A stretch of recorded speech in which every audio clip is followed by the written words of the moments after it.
जय हिंद दोस्तों। आज हम लोग साइंस में केमिस्ट्री पोर्शन का एक नया टॉपिक लेकर के आए हैं जिसका नाम है पॉलीमर यानी बहुलक। दोस्तों, इससे हर एक एग्जाम में आपको एक या दो क्वेश्चन जरूर देखने को मिल जाता है, चाहे वह बहुलक के टाइप से हो या फिर उसके उदाहरण से क्वेश्चन आपसे पूछा जाए। तो दोस्तों, इस टॉपिक को हम लोग एनसीईआरटी बुक से कवर करेंगे।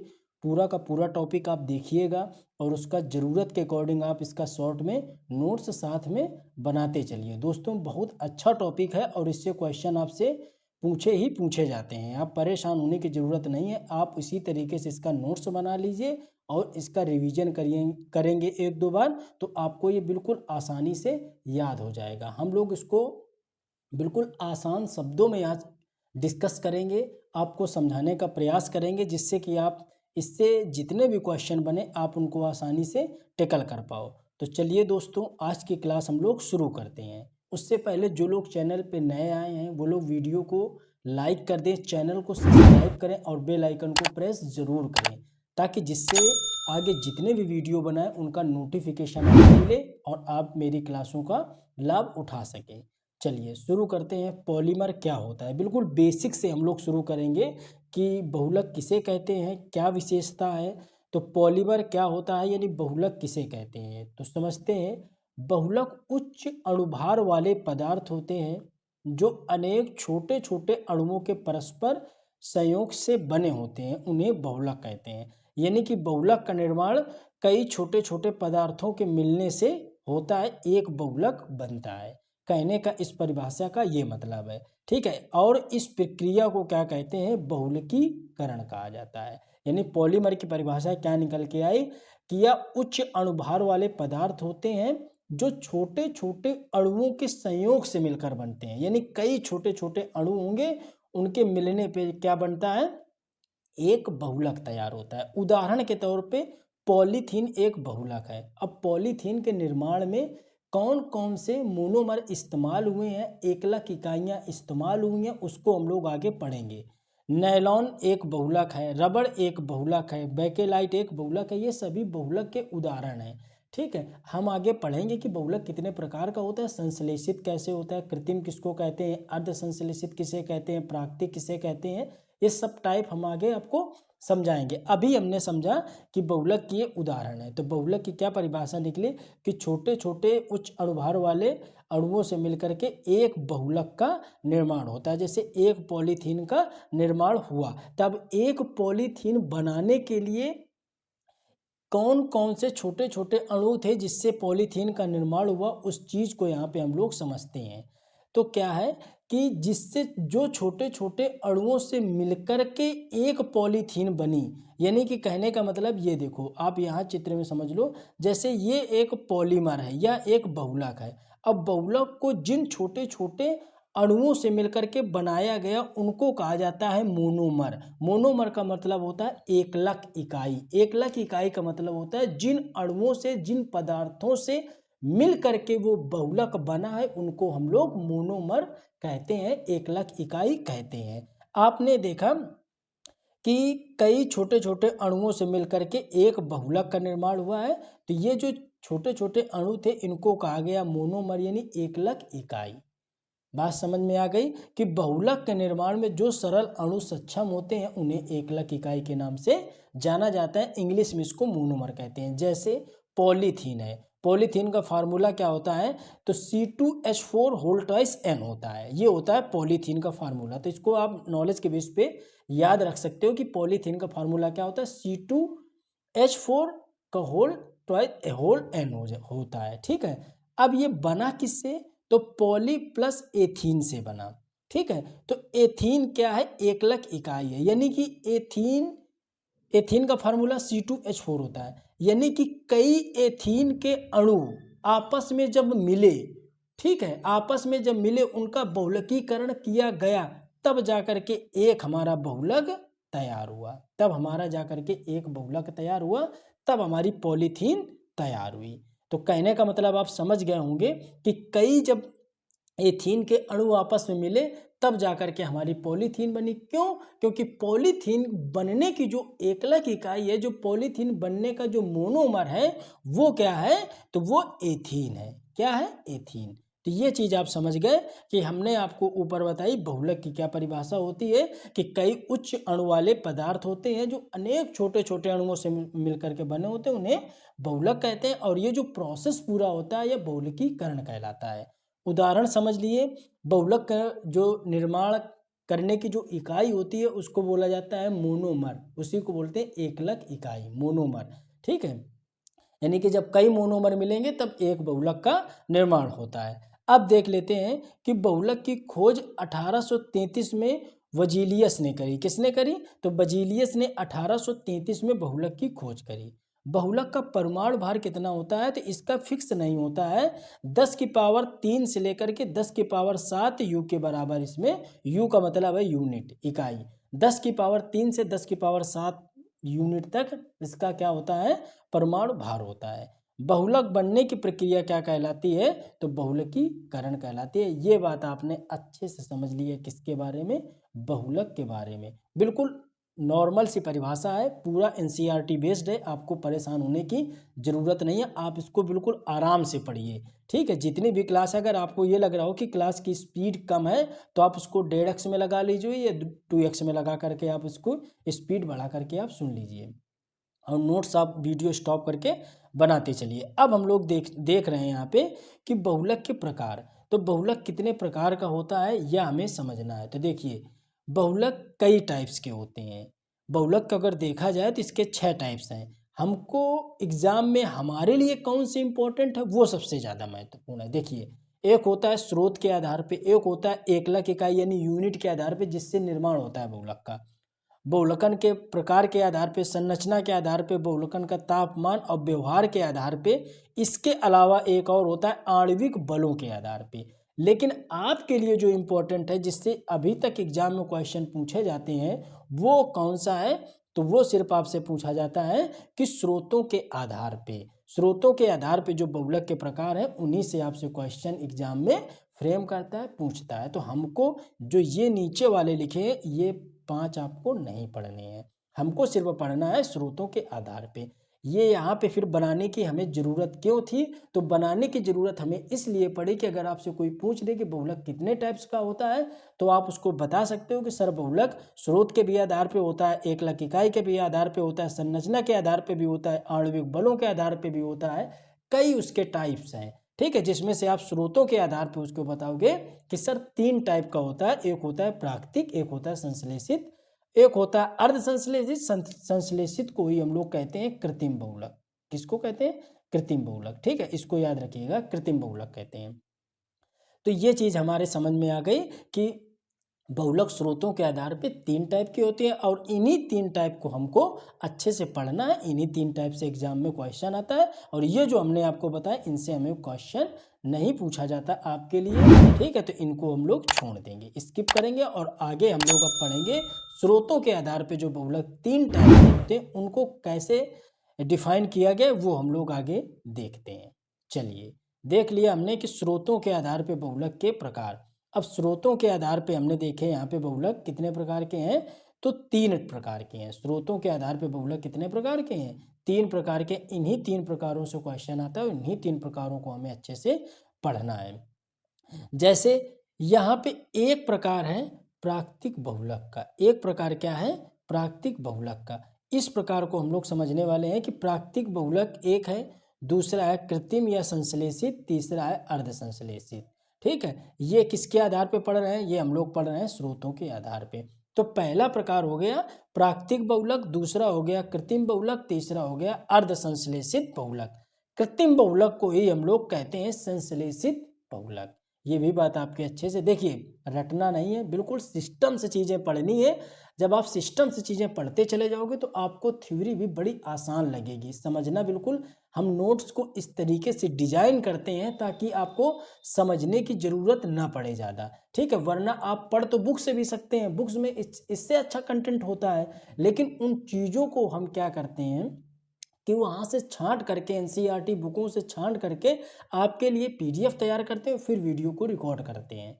ठीक है। तो ये सारा कंटेंट आपको एक जगह पे व्यवस्थित ढंग से आपको प्रोवाइड कराया जाता है।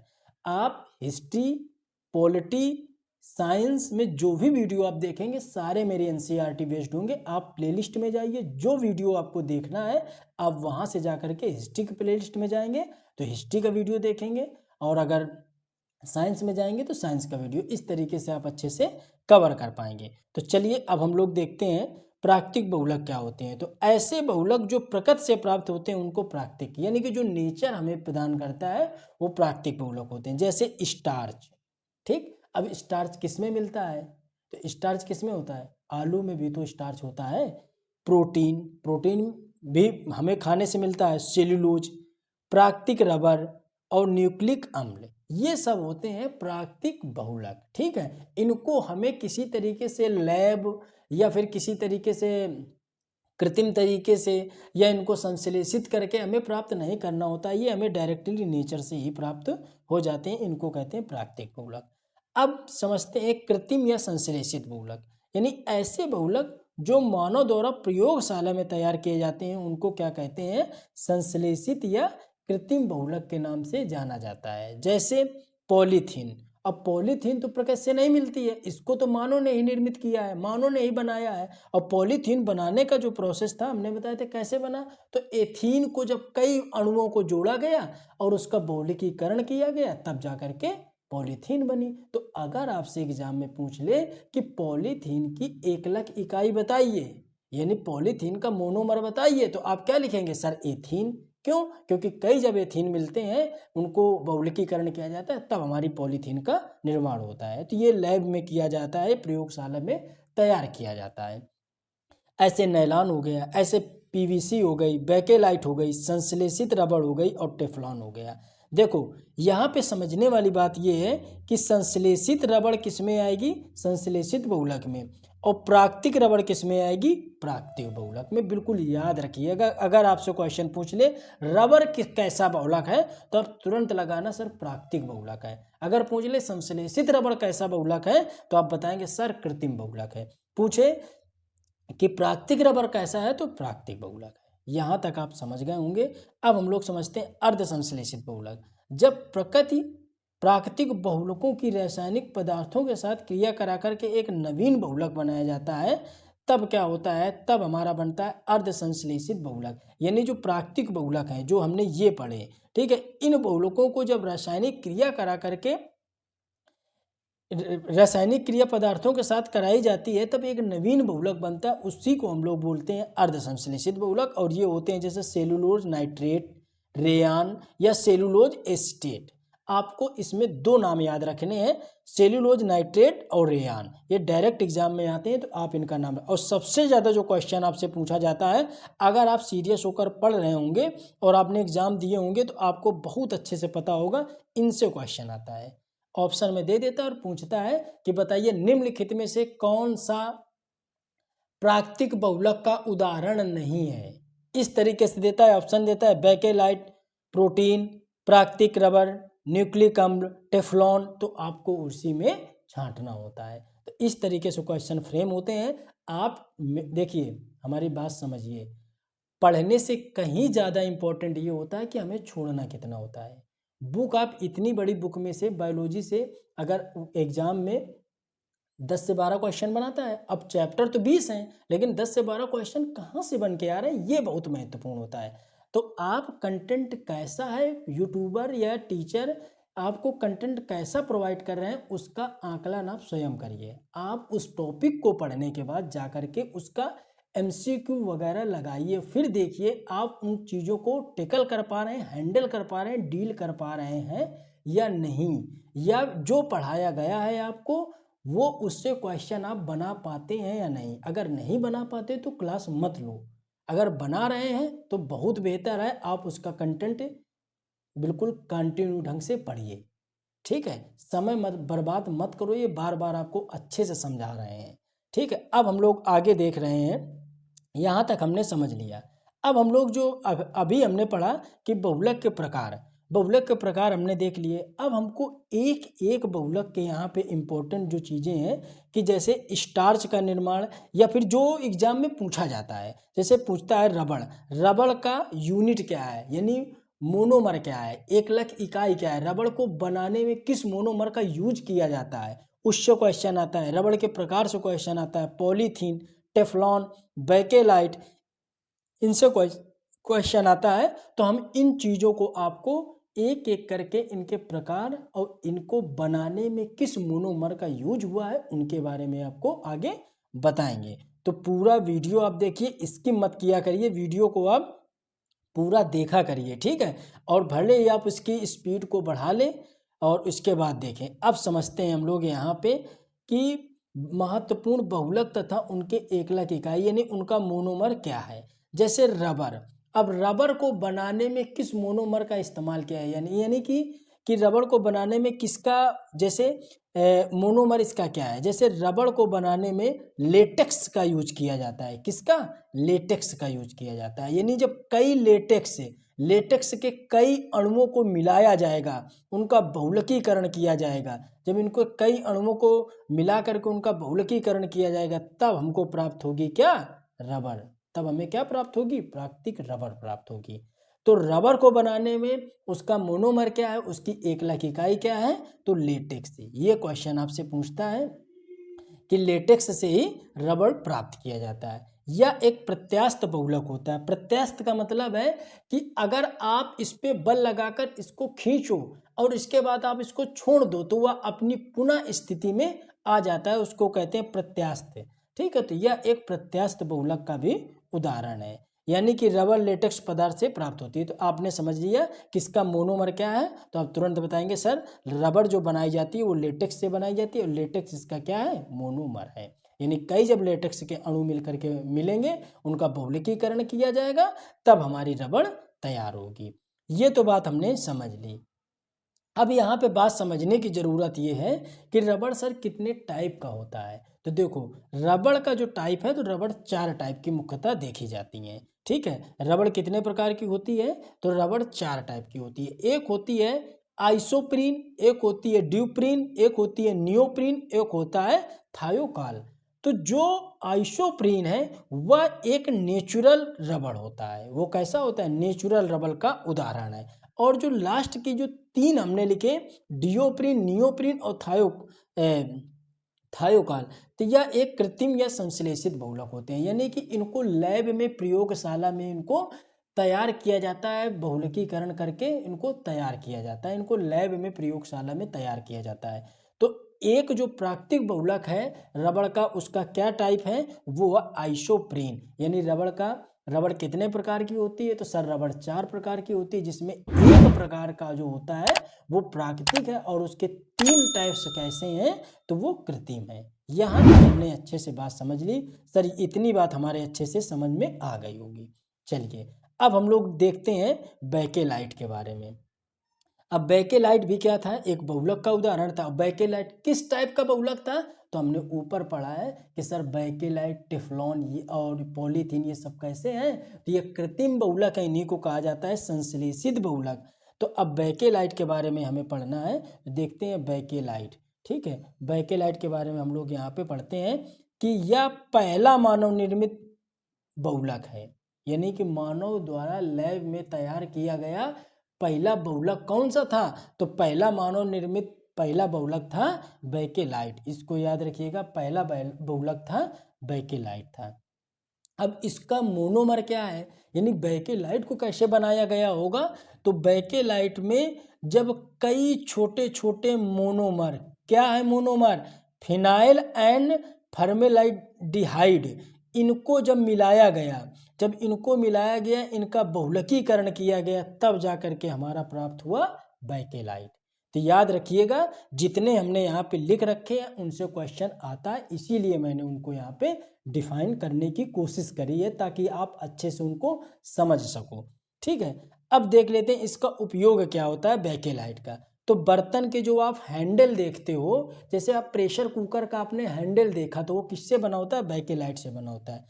जो इलेक्ट्रॉनिक स्विच जो बन के आते हैं वो भी बेकेलाइट के, खिलौने, रसोई के बर्तन, बटन वगैरह जो होती है सब बेकेलाइट, और ऑटोमोबाइल में भी बेकेलाइट का उपयोग भरपूर मात्रा में किया जाता है। तो बेकेलाइट का हमने मोनोमर समझ लिया और बेकेलाइट समझ लिया कि यह मानव निर्मित पहला बहुलक था।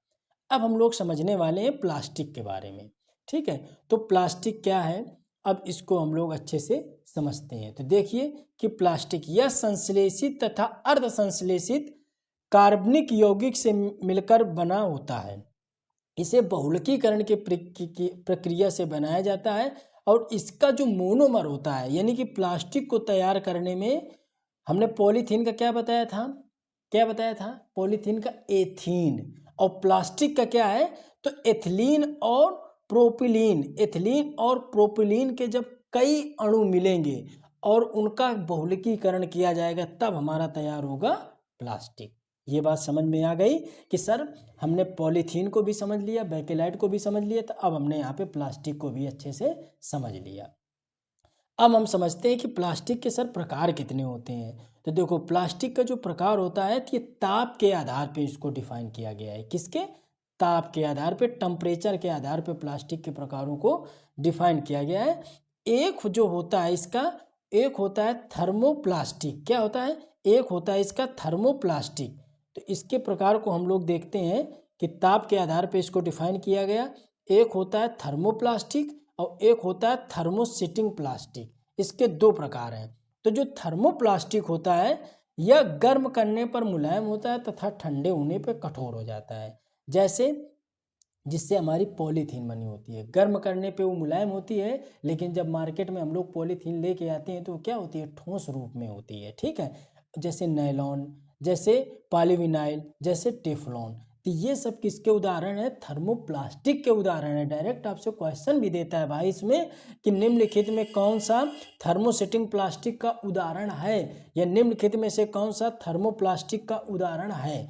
बस इन्हीं से आपको उदाहरण देगा और इन्हीं से आपसे क्वेश्चन पूछ लेता है। तो इनको भी आपको अच्छे से याद रखना है। ठीक है, अब हम लोग देखते हैं कि थर्मोसेटिंग प्लास्टिक यह गर्म करने पर मुलायम हो जाते हैं तथा उन्हें आकार दे सकते हैं। यानी गर्म करने पर मुलायम हो गए और उनसे कोई भी डिजाइन हमने बना लिया, लेकिन पुनः गर्म करने पर यह मुलायम नहीं होते हैं। जैसे बेकेलाइट और ग्लिप्टन, ये वो प्लास्टिक होते हैं जो गर्म करने पर मुलायम हो जाएंगे। इनसे आप कोई भी आकृति बना लो और फिर इनको आप गर्म करोगे तो यह कभी भी मुलायम नहीं होंगे। यानी कि आप इस प्लास्टिक को तोड़ दो तो पूरी तरीके से ख़त्म हो जाएगी, लेकिन उस फॉर्म में कभी नहीं आएगी। जैसे हमने क्या किया कि आप पॉलीथीन जो मार्केट में सब्जी वगैरह लाते हैं हम लोग, इसको अगर आप गर्म कर दो, ये थर्मोप्लास्टिक का उदाहरण है, चूंकि आप इसको गर्म कर दो, गर्म करने के बाद जैसे ही आप छोड़ोगे ये कठोर हो जाएगी। ठीक है, आप फिर उसको गर्म कर दो तो गर्म करने के बाद जैसे ही आप छोड़ोगे वो तुरंत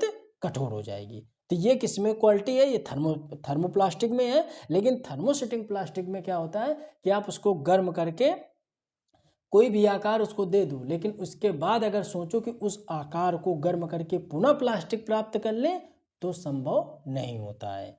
चलिए अब हम लोग समझने वाले हैं पीवीसी के बारे में। पीवीसी का क्या मतलब है? तो पॉलीविनाइल क्लोराइड, इसके बारे में हम लोग यहाँ पे समझने वाले हैं। ठीक है, तो इसको हम लोग यहाँ पे देखते हैं। यह विनाइल क्लोराइड के बहुलकीकरण से प्राप्त होता है। इसका उपयोग कृत्रिम फर्श बनाने में, रेन कोट बनाने में, थैले व पर्दे बनाने में और खिलौने बनाने में इसका पीवीसी का प्रयोग किया जाता है। आप समझ रहे होंगे। देखिए हमने अभी आपको क्या बताया, हमने बहुलक बताए, बहुलक किससे बनता है उसका मोनोमर बताया, बहुलकों के प्रकार बताया, प्राकृतिक हो गया, कृत्रिम या संश्लेषित हो गया और अर्ध संश्लेषित हो गया।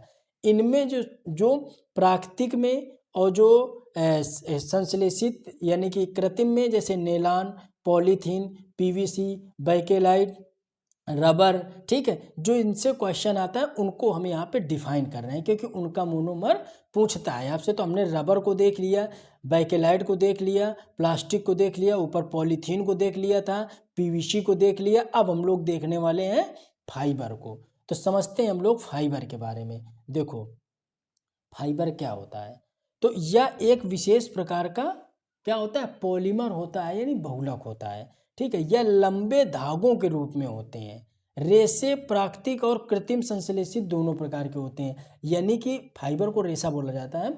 यानी कि जो फाइबर होता है वो दो टाइप का होता है। एक तो होता है कृत्रिम और एक होता है, देखो, एक होता है कृत्रिम और दूसरा क्या होता है, तो दूसरा होता है प्राकृतिक। कृत्रिम को एक शब्दों में हम लोग क्या लिखते हैं, तो आप बताएंगे सर संश्लेषित भी उसी को कहा जाता है। तो कृत्रिम को क्या कहा, संश्लेषित भी कहा जाता है। चलिए, तो इसको क्या बोलते हैं, संश्लेषित भी कहा जाता है। तो इसके दो टाइप हमने समझ लिए, एक हो गया कृत्रिम और एक हो गया प्राकृतिक। एक हो गया कृत्रिम और एक हो गया प्राकृतिक। अब देख लेते हैं जो प्राकृतिक रेशे होते हैं उनके उदाहरण कौन कौन से होते हैं। तो आप सभी जानते हैं कि प्राकृतिक रेशे में जैसे कपास हो गया, सन हो गया, सनई जिसको बोलते हैं, जूट हो गया, ये सब प्राकृतिक रेशे होते हैं। और कृत्रिम रेशे क्या होते हैं, तो जैसे हो गया पॉलिस्टर हो गया जिससे हेलमेट बनाए जाते हैं, पॉलीएमाइड हो गया जैसे बुलेट प्रूफ जैकेट व कांच बनाए जाते हैं। तो ये हमने समझ लिया कि प्राकृतिक रेशे कितने प्रकार के होते हैं, दो प्रकार के, एक हो गया कृत्रिम, एक हो गया प्राकृतिक। तो रेशे कितने हो गए, दो प्रकार के हो गए। और प्राकृतिक के कौन से उदाहरण है और कृत्रिम के कौन से उदाहरण है, यह भी हमने अच्छे से समझ लिया। तो दोस्तों आज ये पूरा जो यूनिट था वो बहुलक का यानी पॉलीमर का और उसके मोनोमर का हमने अच्छे से समझा दिया है। आशा करते हैं कि ये चीज़ें आपको बहुत अच्छे से समझ भी आई होंगी। तो दोस्तों अगर वीडियो पसंद आता है तो प्लीज़ कमेंट करा करिए, हमें बताया करिए कि सर किस टॉपिक पे आपको वीडियो की ज़रूरत है, उसी टॉपिक पे हम कोशिश करके आपको वीडियो प्रोवाइड कर सके। जो लोग नए चैनल पे जुड़े हैं वो लोग वीडियो को लाइक करें और चैनल को सब्सक्राइब जरूर करें, जिससे कि जितने वीडियो बनाएं उनका नोटिफिकेशन आपको मिलता रहे। तो चलिए दोस्तों, मिलते हैं अपने अगले वीडियो में, तब तक जय हिंद, जय भारत।